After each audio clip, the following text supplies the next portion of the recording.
Very nice to meet you. Thanks for talking to Real.com today.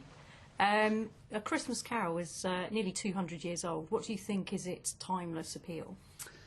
Redemption story. I think, the fact that it's attached itself to Christmas means that as long as there are Christmases, there'll be a chance for this to be retold. I think Christmas stories have that quality. When I was growing up, it was endlessly The Sound of Music and Great Escape for some reason.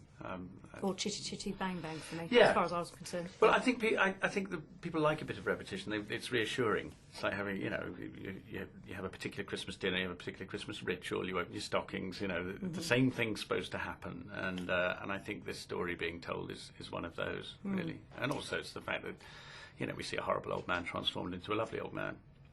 That's true. Yep. Yeah.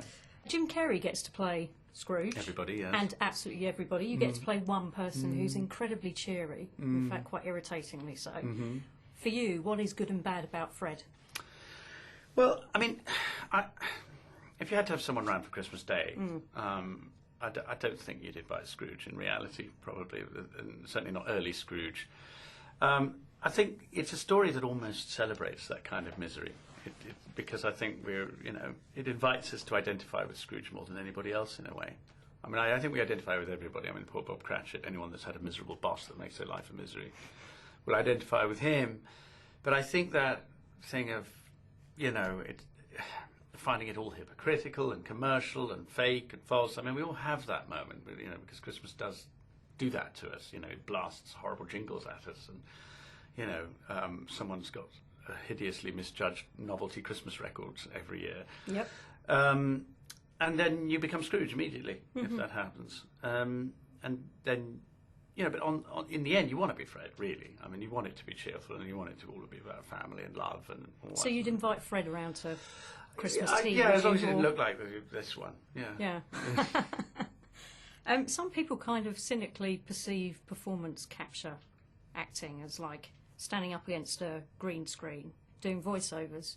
For you, that was a little bit more, wasn't it? I mean, it's a bit more involved. Well, you can't blame people for not knowing. It's so new. I mean, I don't really understand how it works. But it is interesting that however many times you explain to somebody that we're actually acting the whole thing, and it's being recorded, as if a camera was recording us.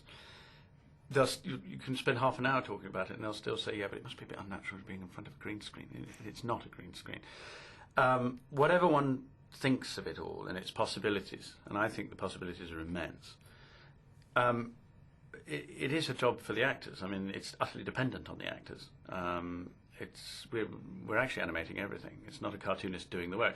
I mean, there are graphic artists working on us afterwards. Our hair is added to, our shape is changed, and there's a whole design concept that goes into it. But as far as the animation and the performance goes, we do that work. Do you find it sort of freer acting than normal? Yes, I do. I mean, as I said, it's a bit odd. I mean, you have to suspend disbelief, which you always do as an actor. There's always something difficult opposite Jim Carrey. Well, no, it's easy opposite Jim Carrey because he was so Scrooge. He talked yesterday at that press conference about the acid reflux, and he oozed that quality. I mean, far from green screen and voiceover, I was like, you're looking into your fellow actor's eyes, and he's absolutely in there. I mean, it was quite disturbing to try and be Fred and look him square in the eye and just see all this poison and regret and bitterness. I don't know where he dug that from, but it actually made it a lot easier, really. Name one thing that's sort of essential in the Firth household that makes Christmas Christmas. Kids. I don't think. Apart from the obviously the tinsel and the tree. No, it's kids. I mean, the magic goes out of Christmas, I think, at a certain age for many of us, and there are certain things one had faith in that one loses, and I think that comes back when you got the kids. It doesn't even have to be your own kids, any kids. I mean, there's nothing like the magic of reliving it through a small child. So you're known to be, and you are, from speaking to you now, incredibly suave and charming man. So you're playing Bertie in The King's Speech. soon. Yeah. How do you plan to do you plan to incorporate these sort of qualities, these Firth qualities into him? Well, because he was notoriously shy. Yes, he and was. had a stammer, didn't he? Yes, he did. And I don't think he was suave at all. I think there's something absolutely adorable about the man. I'm not a, my opinions about the monarchy and our political structure aside, I didn't know a great deal about this person, but it's very hard to look into his life and character without warming to him enormously. I mean, everyone working on the film feels a great attachment to him, and I think he had an enormous sincerity and substance as a person. And it's not about being suave. I think he had a lot of humility, really. I think his brother was quite suave.